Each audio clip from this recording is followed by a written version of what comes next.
جزاكم الله بالخير.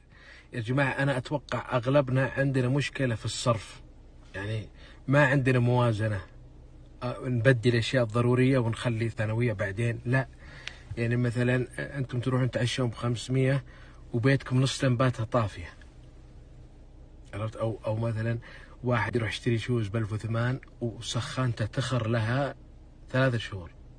سخانتك أولى يا ميسي تشتري شوز ب1008، عرفت؟ ولا ناس شارين لهم طاولة طعام 18,000 ومطبخهم ما يشتغل الا فيه قدر واحد.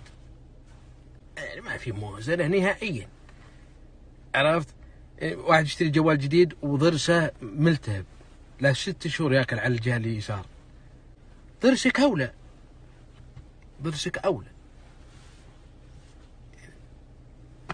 مثلا الحين إنه إذا رحنا السوبر ماركت تلقانا ناخذ المنتج الجديد والمنتج القديم، لأنه ما عجبنا المنتج الجديد رجعنا على حقنا الأول. مثلا فرشة أسنان آخذ اللي عرفها والجديدة، ما في أي مراعاة 18 من الشهر. يعني فيري آخذ فيري وآخذ جنبه فيري جديد فيه بوكس وصحون ومخصر كذا، تقول أبى آخذ ذا وآخذها.